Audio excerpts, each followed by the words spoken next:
Assalamualaikum warahmatullahi wabarakatuh. Kami dari kelompok 5 yang akan mengajak kalian untuk mengurangi penggunaan plastik dan kertas. Kenapa sih kita harus mengurangi penggunaan plastik dan kertas? Selain handphone di tangan, ada satu benda yang kita tidak bisa lepas, yang biasa kita gunakan sehari-hari seperti membungkus makanan, membungkus gorengan, minuman, dan masih banyak lagi. Ya, dialah plastik. Benda yang ringan dan kadang kuat, serta praktis yang membuat digemari banyak orang. Tetapi masalah sering muncul karena ulah kita sendiri yang membuang sampah sembarangan. Nah, membuang sampah sembarangan mengakibatkan lingkungan kita menjadi kotor dan tidak nyaman, serta menimbulkan banyak penyakit. Tidak mau bukan? Sampah yang terbuang ke dalam air mengakibatkan kurangnya air bersih, serta membahayakan hewan-hewan yang ada di dalam air tersebut. Diketahui bahwasanya sampah plastik itu membutuhkan waktu puluhan hingga ratusan tahun untuk dapat hancur dan terurai secara alami, karena sifatnya yang sangat sulit untuk terurai. Sampah plastik yang terbuang di tanah itu dapat menyumbat proses masuknya air ke dalam tanah, sehingga air tidak maksimal masuk dalam tanah. Kemudian, hewan-hewan yang terdapat di dalamnya, yaitu seperti cacing, itu akan mati karena kurangnya air yang masuk dalam tanah. Tidak hanya hewan, tumbuhan pun juga akan layu dan akan mati.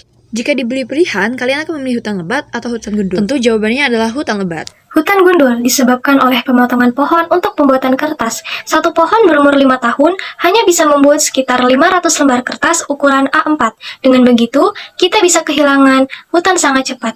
Kita tidak bisa hidup tanpa pohon karena pohon menghasilkan oksigen dan dapat mengurangi dampak pemanasan global serta sebagai habitat bagi marga satwa dan masih banyak lagi manfaat dari pohon.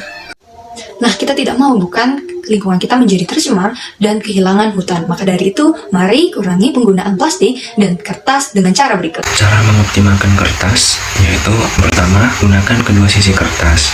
Yang kedua, gunakan email atau maksimalkan gadget untuk menyimpan file atau dokumen online. Yang ketiga, kurangi penggunaan tisu yang berlebihan atau bisa mengoptimalkan penggunaan koran. Dan ada pun cara untuk menghemat dan mengurangi penggunaan sampah plastik, yaitu dengan cara menggunakan bahan plastik yang dapat digunakan berulang kali. Jenis plastik yang dapat digunakan berulang kali yaitu jenis plastik polyethylene terephthalate atau yang bisa disebut dengan PET. Nah, jenis plastik ini aman digunakan berulang kali walau ketika sudah kita cuci. Namun perlu kita ingat bahwasanya jenis plastik PET ini tidak tahan panas dan juga akan mengkerut jika telah mencapai suhu 80 derajat Celcius.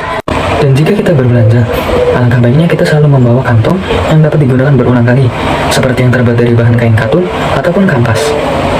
Kalau bukan kita, Siapa lagi? Kalau bukan sekarang, Kapan lagi? lingkungan kita dimulai dari kita.